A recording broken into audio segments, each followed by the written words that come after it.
Executive order for all federal officers, banning chokeholds, restricting no-knock warrants, and other key elements of the George Floyd Act.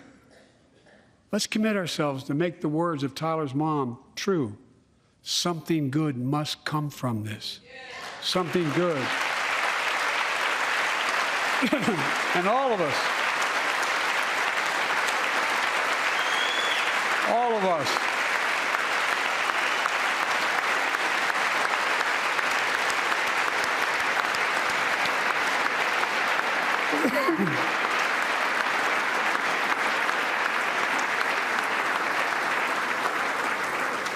folks, it's difficult, but it's simple. All of us in this chamber, we need to rise to this moment. We can't turn away. Let's do what we know in our hearts that we need to do. Let's come together to finish the job on police reform. Do something. Do something. That was the plea of parents who lost their children in Uvalde. I met with every one of them. Do something about gun violence. Thank God. Thank God we did. Passing the most sweeping gun safety law in 3 decades. That includes things like that the majority of responsible gun owners already support. Enhanced background checks for 18 to 21 years old. Red flag laws, keeping guns out of the hands of people who are a danger to themselves and others. But we know our work is not done. Joining us tonight is Brandon Say, a 26-year-old hero. Brandon put his college dreams on hold to be at his mom's side. His mom's side when she was dying from cancer. And Brandon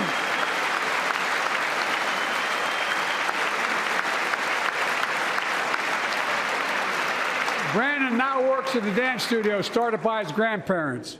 And 2 weeks ago, during the Lunar New Year celebrations, he heard the studio door close, and he saw a man standing there pointing a semi-automatic pistol at him.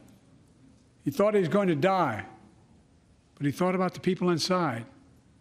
And in that instant, he found the courage to act and wrestled a semi-automatic pistol away from the gunman who had already killed 11 people in another dance studio. 11. He saved lives. It's time we do the same. Ban assault weapons now. Ban them now. Once and for all.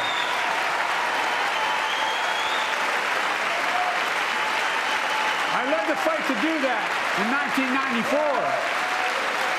And in 10 years, that ban was law, mass shootings went down. After we let it expire in the Republican administration, mass shootings tripled. Let's finish the job and ban these assault weapons.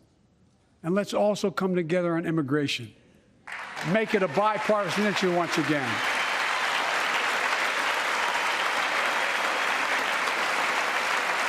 We know we now have a record number of personnel working to secure the border, arresting 8,000 human smugglers, seizing over 23,000 pounds of fentanyl in just the last several months.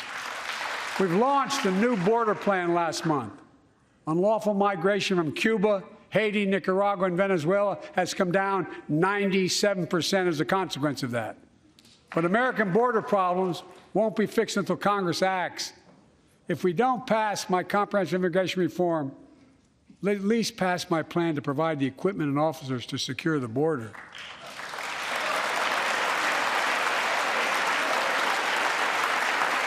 And a pathway to citizenship for dreamers, those on temporary status, farm workers, essential workers. Here in the People's House, it's our duty to protect all the people's rights and freedoms. Congress must restore the right and the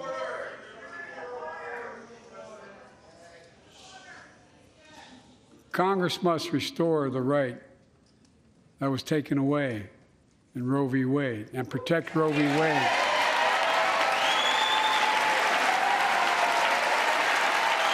Give every woman a constitutional right. The Vice President and I are doing everything to protect access to reproductive health care and safeguard patient safety. Well, already more than a dozen states are enforcing extreme abortion bans. Make no mistake about it. If Congress passes a national ban, I will veto it. But let's also pass the Bipartisan Equality Act to ensure LGBTQ Americans, especially transgender young people, can live with safety and dignity. Our strength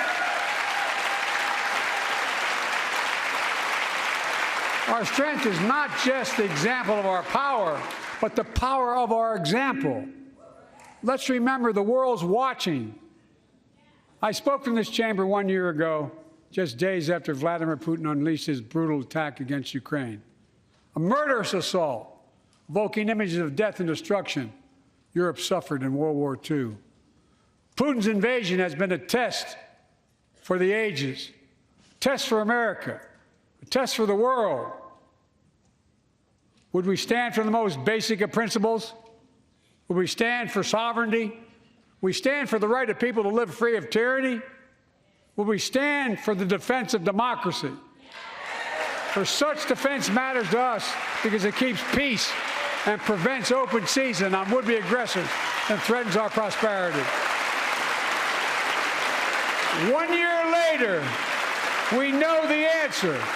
Yes, we would, and we did. We did. And together, we did what America always does at our best. We led. We united NATO.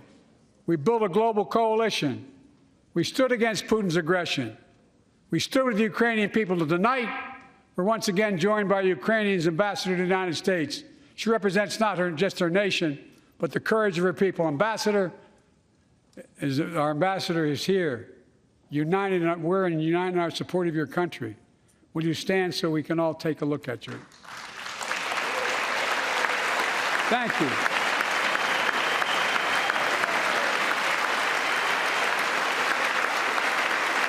Because we're going to stand with you as long as it takes.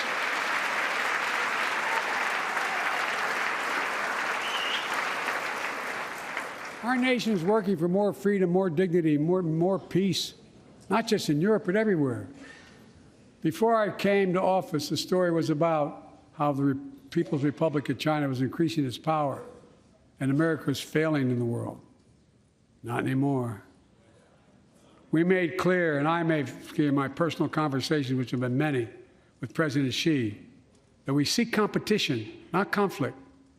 But I will make no apologies that we're investing to make America stronger, investing in American innovation and industries that will define the future that China intends to be dominating, investing in our alliances and working with our allies to protect advanced technologies so they will not be used against us, modernizing our military to safeguard stability and deter aggression.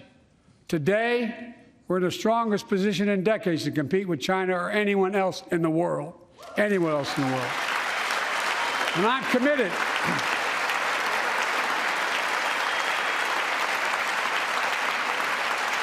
I'm committed to work with China where we can advance American interests and benefit the world. But make no mistake about it. As we made clear last week, if China threatens our sovereignty, we will act to protect our country, and we did.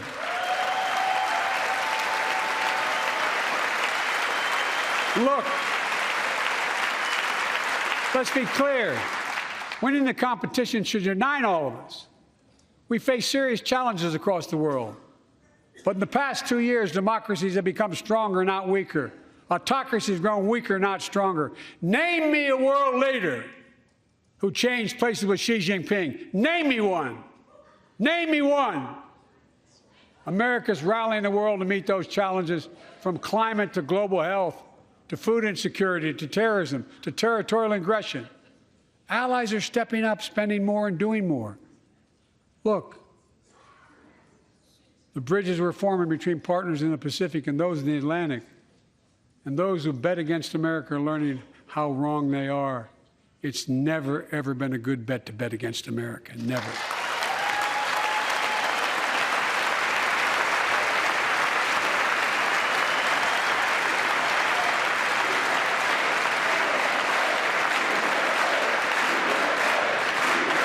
Well,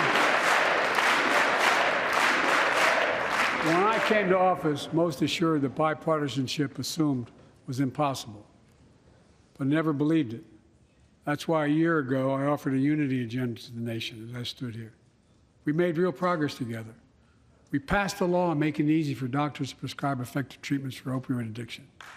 We passed the gun safety law, making historic investments in mental health. We launched the ARPA-H drive for breakthrough in the fights against cancer, Alzheimer's, and diabetes, and so much more. We passed the Heath Robinson PACT Act, named after the late Iraq War veteran whose story about exposure to toxic burn kits I shared here last year.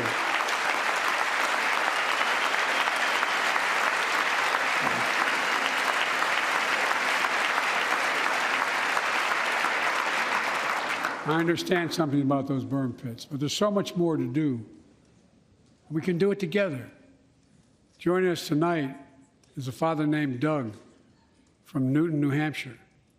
He wrote Jill, my wife, a letter, and me as well, about his courageous daughter, Courtney. A contagious laugh, his sister's best friend, her sister's best friend. He shared a story all too familiar to millions of Americans and many of you in the audience. Courtney discovered pills in high school. It spiraled into addiction and eventually death from a fentanyl overdose. She was just 20 years old. Describing the last 8 years without her, Doug said, "There's no worse pain." Yet their family has turned pain to purpose, working to end the stigma and change laws. He told us he wants to start a journey toward American recovery. Doug, we're with you. Fentanyl is killing more than 70,000 Americans a year.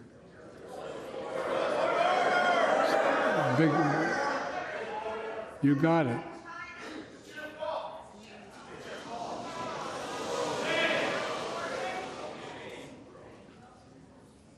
So let's launch a major surge to stop fentanyl production and the sale and trafficking, with more drug detection machines, inspection cargo, stop pills and powder at the border. Working with couriers like FedEx to inspect more packages for drugs. Strong penalties to crack down on fentanyl trafficking. Second, let's do more on mental health, especially for our children. When millions of young people are struggling with bullying, violence, trauma, we owe them greater access to mental health care at their schools.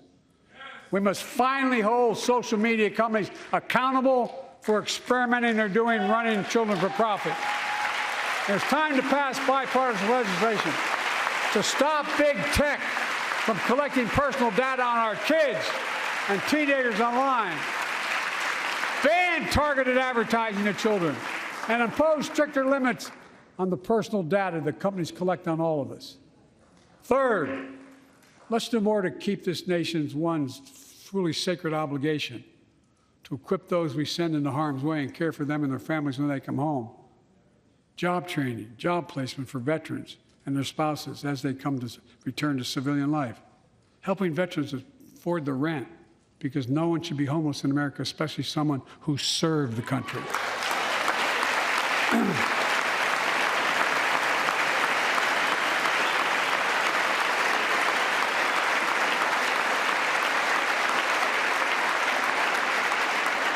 Dennis McDonough is here, of the VA.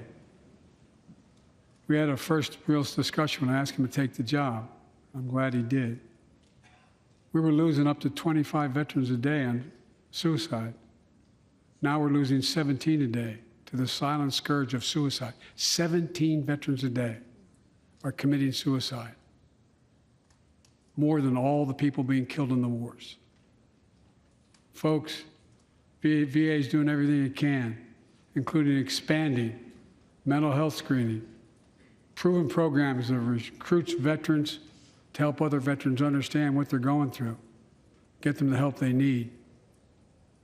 We got to do more. And fourth, last year, Jill and I reignited the cancer moonshot that I was able to start with President Obama asked me to lead our administration on this issue. Our goal is to cut the cancer death rates at least by 50% in the next 25 years. Turn more cancers from death sentences to treatable diseases. Provide more support for patients and their families. It's personal to so many of us in this audience. Joining us are Morris and Candice, an Irishman and the daughter of immigrants from Panama. They met and fell in love in New York City and got married in the same chapel Jill and I got married in New York City. Kindred spirits. He wrote us a letter about his little daughter, Ava, and I saw her just before I came over. She was just a year old when she was diagnosed with rare kidney disease, cancer.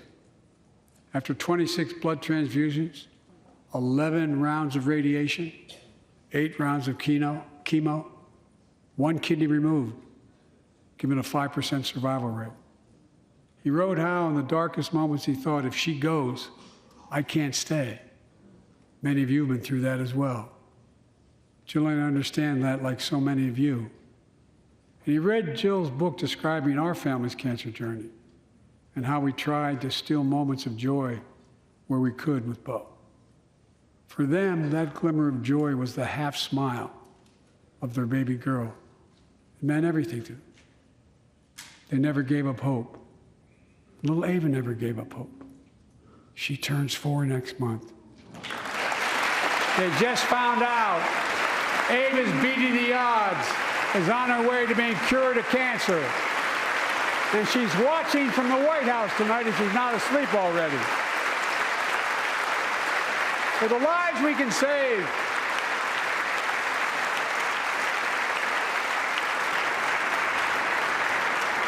and the lives we've lost, let this be a truly American moment that rallies the country and the world together and proves that we can still do big things.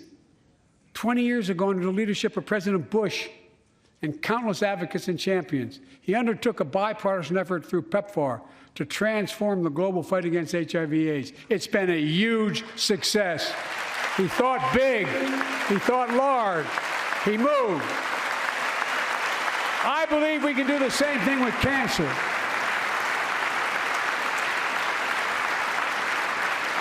Let's end cancer as we know it. Cure some cancers once and for all.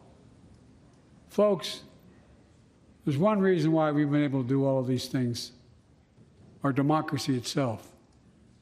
It's the most fundamental thing of all. With democracy, everything's possible. Without it, nothing is. For the last few years, our democracy has been threatened and attacked, put at risk, put to the test in this very room on January the 6th.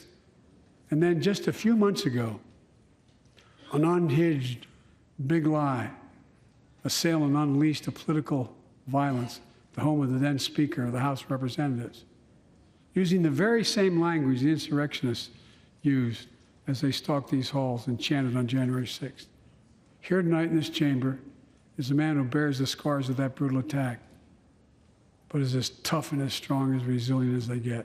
My friend Paul Pelosi. Paul, stand up.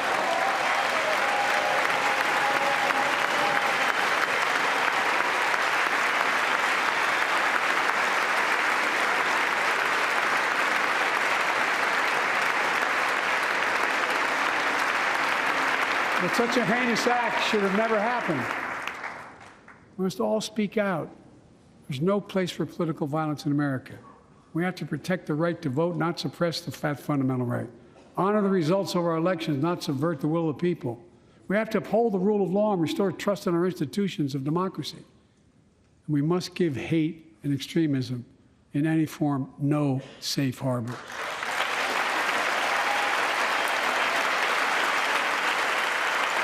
Democracy must not be a partisan issue. It's an American issue. Every generation of Americans has faced a moment where they have been called to protect our democracy, defend it, stand up for it. And this is our moment. My fellow Americans, we meet tonight at an inflection point, one of those moments that only a few generations ever face, where the direction we now take is going to decide the course of this nation for decades to come. We're not bystanders of history. We're not powerless before the forces that confront us. It's within our power of we, the people. We're facing the test of our time. We have to be the nation we've always been at our best. Optimistic, hopeful, forward-looking. A nation that embraces light over dark, hope over fear, unity over division, stability over chaos. We have to see each other not as enemies, but as fellow Americans. We're good people. The only nation in the world built on an idea, the only one.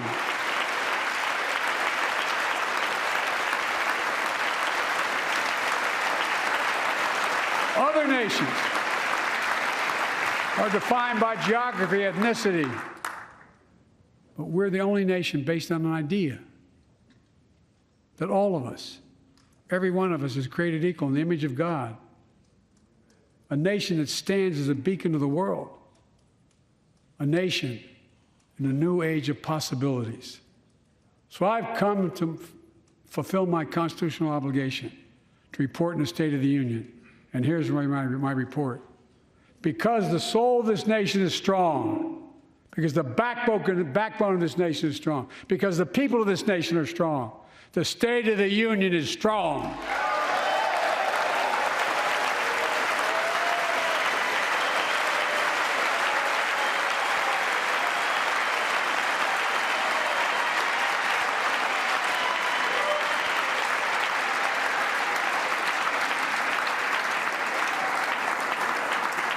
I'm not new to this place. I stand here tonight having served as long as about any one of you have ever served here. But I've never been more optimistic about our future, about the future of America. We just have to remember who we are. We're the United States of America, and there's nothing beyond our capacity if we do it together. God bless you all, and may God protect our troops. Thank you.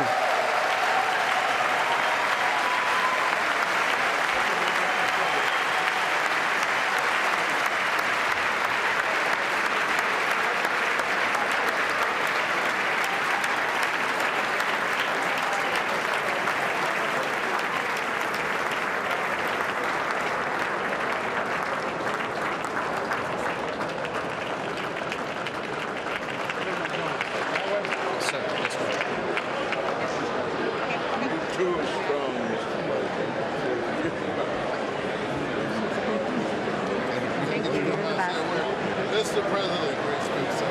Thank you.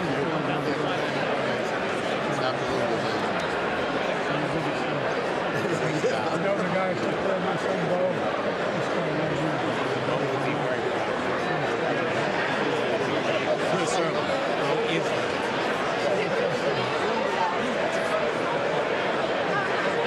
Hey, Big John. Good job, Mr. President. Told Dr. You're paying 4 year against him. Never helped him. Good times.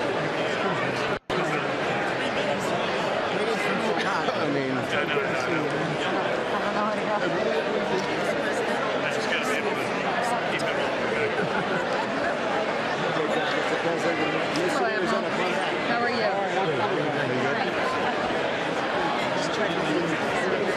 You know this guy behind me? Come on, sir.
Right, sir.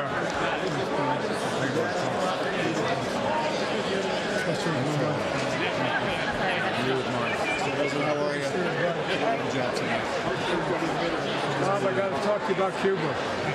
Okay. I'm serious. Good job. Spaceman. Well, I know that. I tell you, he's going to have to take some of that grass off to get the space. It's too heavy.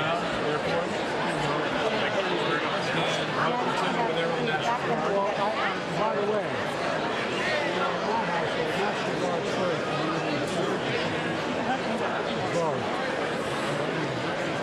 Mr. President, that was awesome! Thank you. Awesome!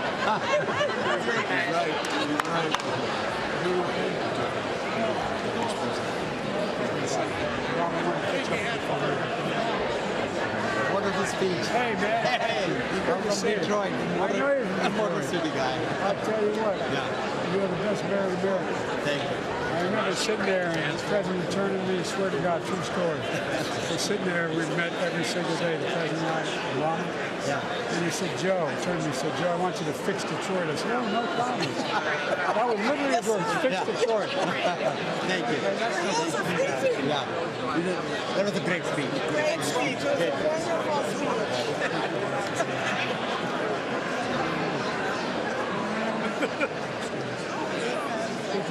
God bless you, Mr. President. Look like he can still play, doesn't he? Okay. Looks like he can still play. Let me know. He's got guns as big as my thigh. Joe, we love you. Memphis needs everything it can get. I know. We got problems. I know you do. I've been talking to Wonderful. Great speech. you. Sorry. Sorry you guys had to sit there. I apologize. Nice to see you, Mr. President.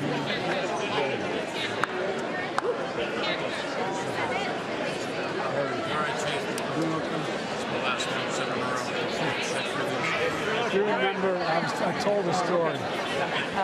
Corner. I told a story. President Reagan said, "We're getting senile," and he wasn't. He said, "Who do you want?" It's pretty cool. I said, "Well, mine's not to choose, it's to dispose."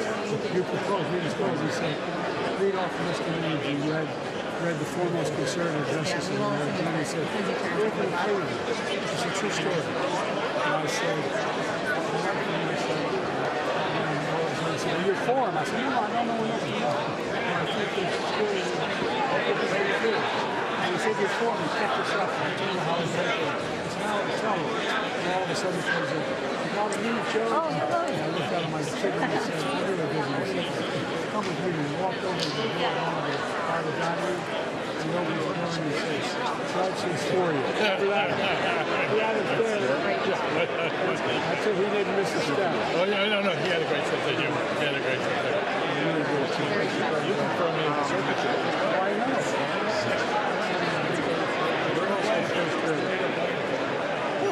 Serious, Mr. President. Thank you for your comments on the bill. Yeah, that's right. I really appreciate it. We have to. I've got so many subscriptions. By the way, you need 54 of those vehicles, executive vehicles. You got 15, they don't fund it. Thank you, pal. You know so much about it. Sorry. Mr. President. Very powerful. Very powerful. I don't know how we're going to do it. We'll try.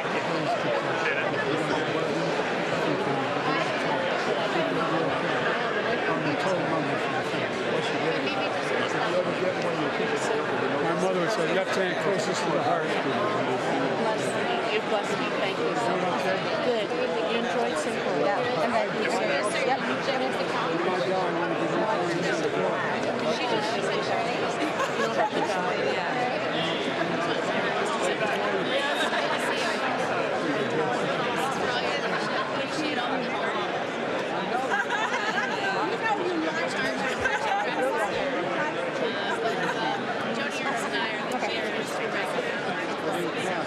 How are you? Good to see you. How are you doing? This is Gabe Vasquez from New Mexico, and I know great. And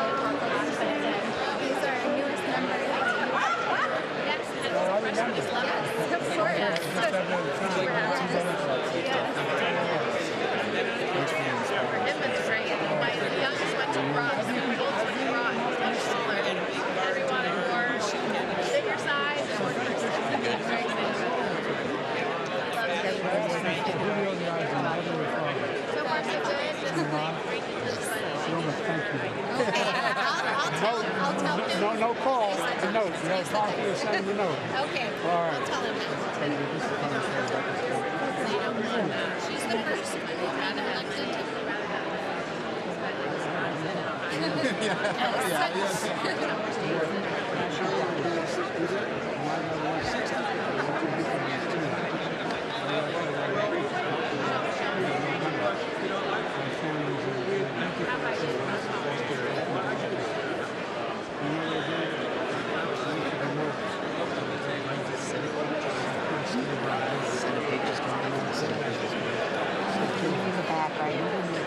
Looking for me. I know, but I don't know.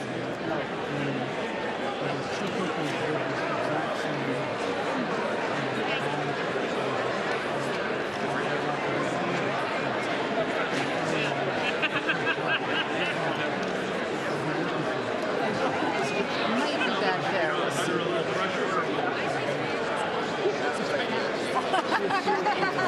Tell the president I'll pick it out. Yeah. This one has a lot of fun.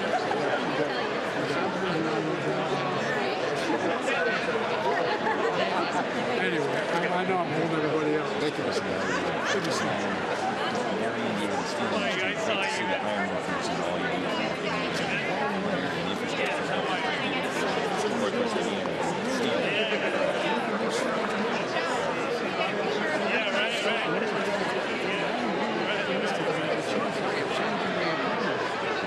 There's a $1 billion project for hydrogen.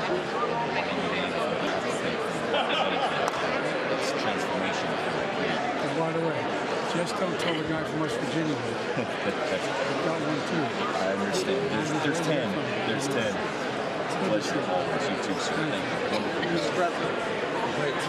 Good to see you. Not ready to go. By the way, every time I see this guy, I wonder who his haberdasher is. I want to know where he gets his suits.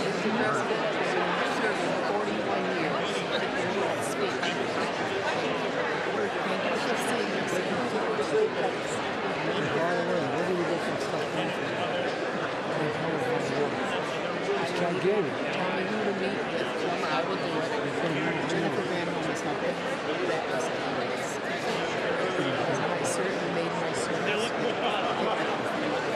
You get it out of it. How are you? You made us. Well, thank you. We're getting our picture taken. Oh, there we go. We got a first-rate photographer. This is my housemate, Brittany Pedersen. Oh, is that right? Freshman, yes, we live together. All right. Yes. Thank you for what you talked about around the COVID epidemic, and you made us all so proud. You did a fantastic job. Well, you're trying to say that. I was worried it was just too long. But thank you. Thank you for talking about cancer. Brittany was your little chunky cancer survivor.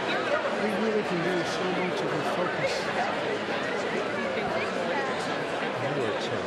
Forceful and just substantive. Thank you, Mr. President, for signing the matter. We're going to go from 130,000 prescribers of buprenorphine to 1.8 million. That's hope for the addicted. It really is. It was masterful. It's a legacy beyond belief. That's because of you. Mr. President, I just have to tell you, you got a bunch of crowds of Republicans want to shake your hand. I want to make sure Long Island, sir. Good to see you. Where in Long Island? East End, Suffolk County, sir. Long Island. You ever been to Long Island? It's magnificent. I used to live in Garden City. Just a little bit west of me, sir, but you're welcome back anytime. All right, man. you got your money behind you? Nope, all good. Okay, I just want to make this point. This was a Bring It On speech. I'm going to run across America with this speech and this thing about American progress. And I think if we lean in, we'll get a Republican that will join us on police reform and get this done in the first 3 months. I think so too. I'm praying for that because it's an opportunity. We're going to get it done. Thank you. Thank you so much for your words. They speak exactly to my constituents in my district, and I know that they're really going to appreciate it. What's your district include? 8th District of Colorado, it goes northeast suburbs of Denver. It goes into Greeley, which is a rural community. I'm just getting Big and ag. I'm getting this selfie, please. Then I get it. Hit it again. There you go. Oh, I'm bidding. You're embarrassing me. I'm embarrassed. He's trying to make me feel good. She erased it. I really appreciate you taking so much time. That meeting was tremendous. Thank you so much. Thank you.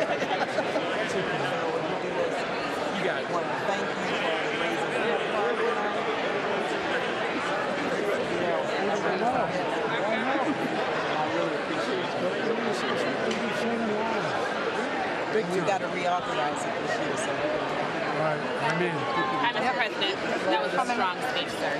And we're still working to get them out of that situation. We're not going to give up, sir. Thank you. No, the camera side of it. My battery just broke. Thank you. I think I started. Thank you.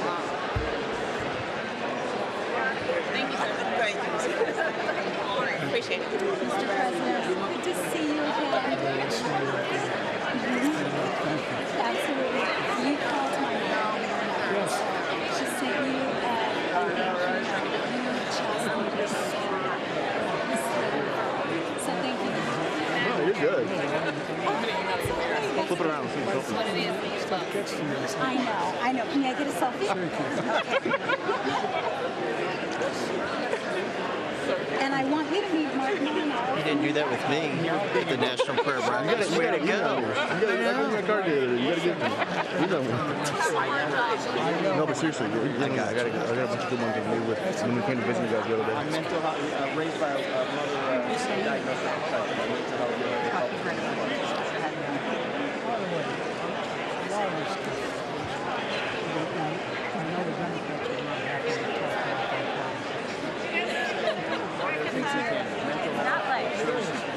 health. Thank you, Mr. President. Thank you. You're doing a great job. Great job.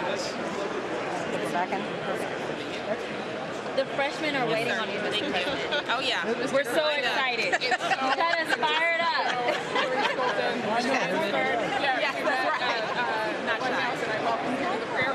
That's right. That was serendipitous. It was fantastic. I'm doing great.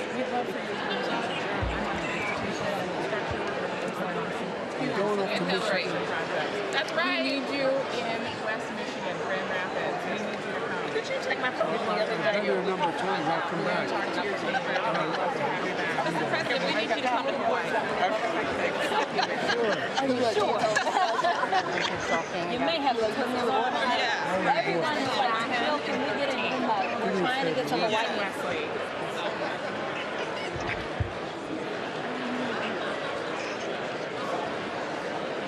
Oh, okay.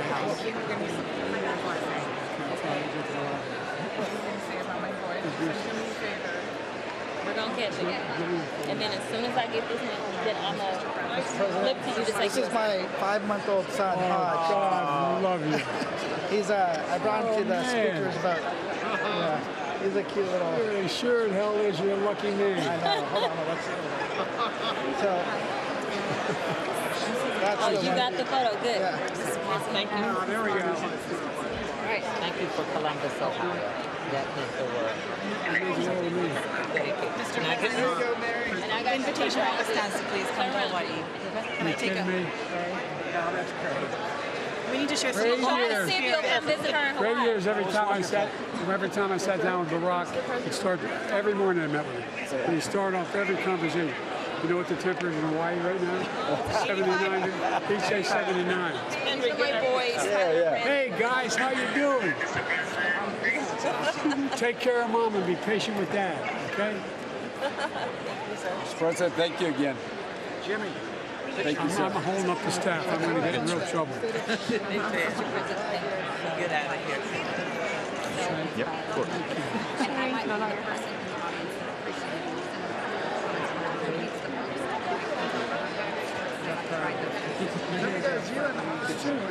People get angry. They feel like they're being used. So true. So anything I can do to help support that effort, I will. Yes, sir. Anything I can do. Get a number. Good. Thank you, for mentioning Mr. the President. Oh, come on, man. It's My son. I know you've talked about it. He died because of it. Thank you. Good to see you, man. Jimmy Panetta, good to see you. Jimmy. And tell Dad to take it easy on you, will you? Well, he got your message, by the way. Oh, did he? Good. No, and I'll let him know to take it easy on you. Mr. President, we're ready to help you finish the job. We're ready to try to finish it. Good to see you, pal. Thank you so much. We're great to see you. Thank you. Nice to see you. I stayed out of respect. You know, it's the anniversary stuff. It's Bo's birthday 2 days ago. I know, that's how we always they're up there watching. Yep. I believe it. Hey, man. Hey, Mr. President, Morgan McGarty, a Democrat from Kentucky. Kentucky, how's that, boy? Good to see you. It's Good to see you. My gut one. My 4-year-old asked me to ask you this, if she can come to Easter. Sure she can come. Okay, there we go. With or without you. We'll take care of it. I'll tell her that she's got the invite. Thank you, pal. Thanks. We got a lot of work to do. But we can do this. By the way, 85% of the done is already been passed. We just got to get it done now. And let people know. They don't know. That's right. That's right. I talk to all the time. And they all really this do. instruction money. Yep. Let's spend it well. You got it. Let's be doing it. By the way, you're speaking to the choir. Sure. Good to see you. Good to see Thanks for you, your man. time tonight. And want to catch up with you again on the California water. We let 500,000 acres go dry in agriculture last year, and I don't know where the food's going to come from. I don't either. I've been out there this whole time. Yeah, appreciate it. So, we need Bureau of So the Reclamation. two houses now resolved. All right. Okay, thanks. The House will come to order. For what purpose does the gentleman from Louisiana seek recognition? Mr. Speaker, I move that the message of the President be referred to the Committee of the Whole House on the State of the Union and order printed. Without objection, does the gentleman from Louisiana have a motion? I move that the House do now adjourn, Mr. Speaker. The question on the motion to adjourn, those in favor say aye. Aye. Those opposed say no. The ayes have it. The motion is agreed to. According to the House,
Good evening.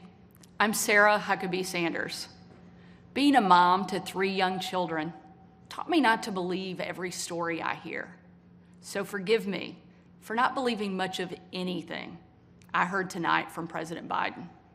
From out-of-control inflation and violent crime to the dangerous border crisis and threat from China, Biden and the Democrats have failed you. They know it, and you know it. And it's time for a change. Tonight, let us reaffirm our commitment to a timeless American idea that government exists not to rule the people, but to serve the people. Democrats want to rule us with more government control, but that's not who we are. America is the greatest country the world has ever known because we're the freest country the world has ever known, with a people who are strong and resilient. 5 months ago, I was diagnosed with thyroid cancer. It was a hard time for our family, particularly our kids, Scarlett, Huck, and George. But we kept our faith and persevered.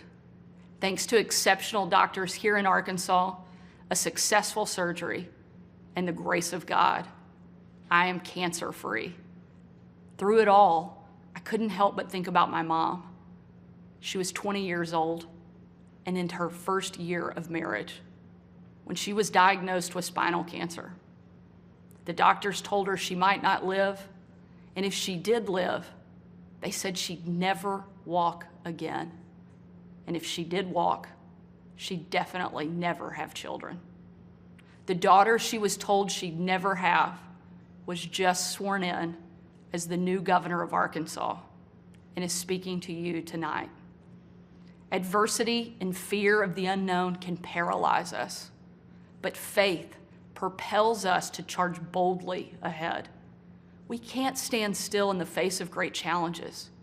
You and I were put on this earth for such a time as this, to charge boldly ahead. I'll be the first to admit, President Biden and I don't have a lot in common. I'm for freedom, he's for government control. At 40, I'm the youngest governor in the country. And at 80, he's the oldest president in American history. I'm the first woman to lead my state, and he's the first man to surrender his presidency to a woke mob that can't even tell you what a woman is. In the radical left's America, Washington taxes you and lights your hard-earned money on fire. But you get crushed with high gas prices, empty grocery shelves, and our children are taught to hate one another on account of their race, but not to love one another or our great country. Whether Joe Biden believes this madness or is simply too weak to resist it, his administration has been completely hijacked by the radical left. The dividing line in America is no longer between right or left. The choice is between normal or crazy. It's time for a new generation of Republican leadership.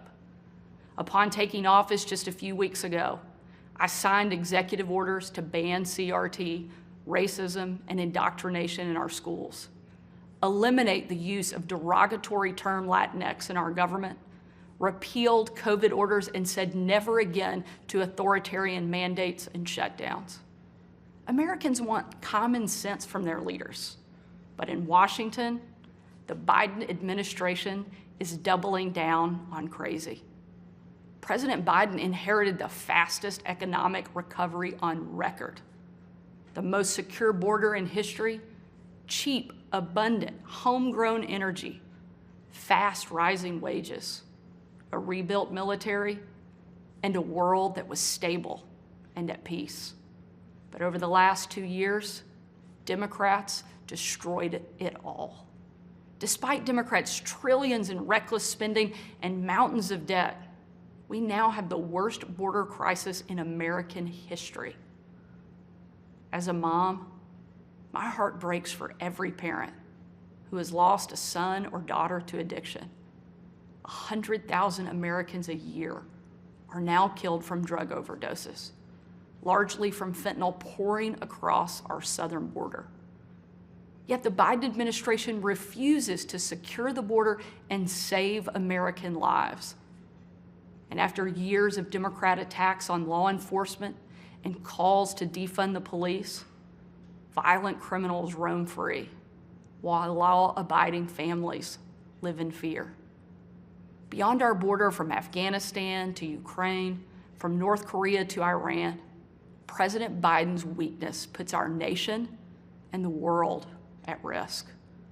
And the president's refusal to stand up to China, our most formidable adversary, is dangerous and unacceptable. President Biden is unwilling to defend our border, defend our skies, and defend our people. He is simply unfit to serve as commander-in-chief. And while you reap the consequences of their failures, the Biden administration seems more interested in woke fantasies than the hard reality Americans face every day. Most Americans simply want to live their lives in freedom and peace. But we are under attack in a left-wing culture war we didn't start and never wanted to fight. Every day we are told we must partake in their rituals, salute their flags, and worship their false idols, all while big government colludes with big tech to strip away the most American thing there is, your freedom of speech. That's not normal. It's crazy, and it's wrong. Make no mistake, Republicans will not surrender this fight. We will lead with courage and do what's right, not what's politically correct or convenient. Republicans believe in an America where strong families thrive in safe communities, where jobs are abundant and paychecks are rising, where the freedom our veterans shed their blood to defend is the birthright of every man, woman, and child. These are the principles Republican governors are fighting for, and in Washington, under the leadership of Senate Republicans and Speaker Kevin McCarthy, we will hold the Biden administration accountable. Down the street from where I sit is my alma mater, Little Rock Central High. As a student there, I will never forget watching my dad, Governor Mike Huckabee, and President Bill Clinton hold the doors open to the Little Rock Nine. Doors that 40 years earlier had been closed to them because they were Black. Today, those children once barred from the schoolhouse are now heroes memorialized in bronze at our State House. I'm proud of the progress our country has made, and I believe giving every child access to a quality education, regardless of their race or income, is the civil rights issue of our day. Tomorrow, I will unveil an education package that will be the most far-reaching, bold, conservative education reform in the country. My plan empowers parents with real choices, improves literacy and career readiness, and helps put a good teacher in every classroom by increasing their starting salary from one of the lowest to one of the highest in the nation. Here in Arkansas and across America, Republicans are working to end the policy of trapping kids in failing schools and sentencing them to a lifetime of poverty.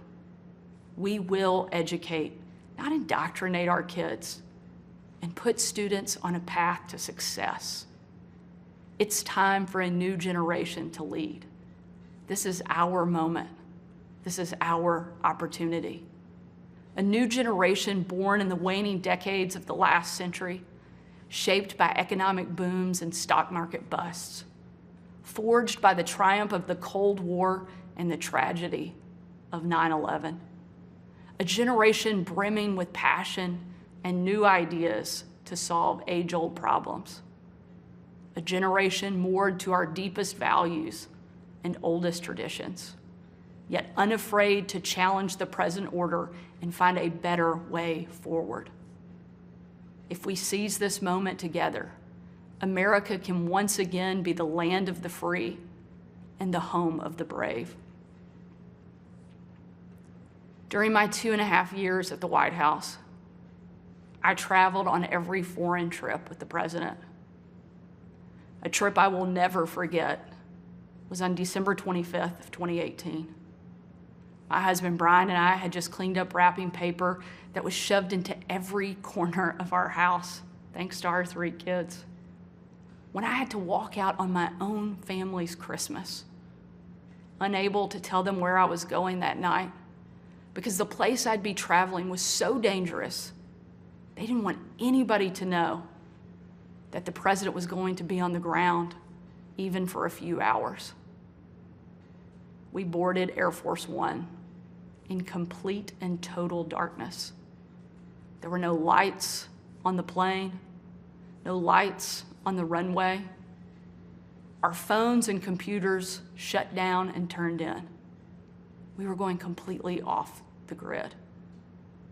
Nearly 12 hours later, in the pitch black of night, we landed in the war-torn part of Western Iraq. It was again a similar scene. No lights on the plane, no lights on the runway. The only thing you could see was coming from about a mile away in a dining hall where hundreds of troops who were in the fight against ISIS had gathered expecting to celebrate Christmas with senior military leadership from around the region. They had absolutely no idea that the president and first lady were about to walk into that room. And when they did, it was a sight and a scene and a sound I hope I never forget. The room erupted. Men and women from every race, religion, and region, every political party, every demographic you can imagine, started chanting in perfect unison over and over and over again, USA, USA, USA. It was an absolutely perfect picture of what makes our country great. One of the young soldiers yelled from the back, "Mr. President, I re-enlisted in the military because of you." And the president said, "And son, I'm here because of you." Shortly after, that young soldier came up to me. He said, "Sarah, you have a tough job." I told him, "What I do is nothing. You take bombs and bullets. That's a tough job." And in a moment that I know I'll cherish for the rest of my life, that soldier reached up and he pulled the Brave Rifles patch he wore on his shoulder, and he placed it into my hand, a sign of ultimate respect. And he said, "Sarah, we are in this together." Overwhelmed with emotion and speechless, I just hugged him with tears in my eyes and a grateful heart for our heroes who keep us free.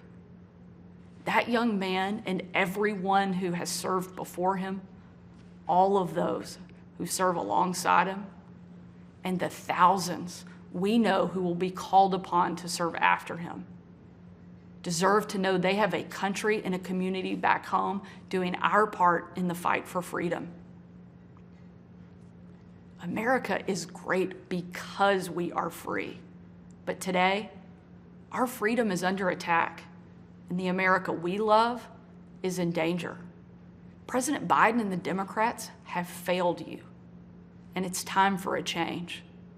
A new generation of Republican leaders are stepping up, not to be caretakers of the status quo, but to be change makers for the American people. We know not what the future holds, but we know who holds the future in his hands. And with God as our witness, we will show the world that America is still the place where freedom reigns and liberty will never die. Thank you. God bless you, and God bless America.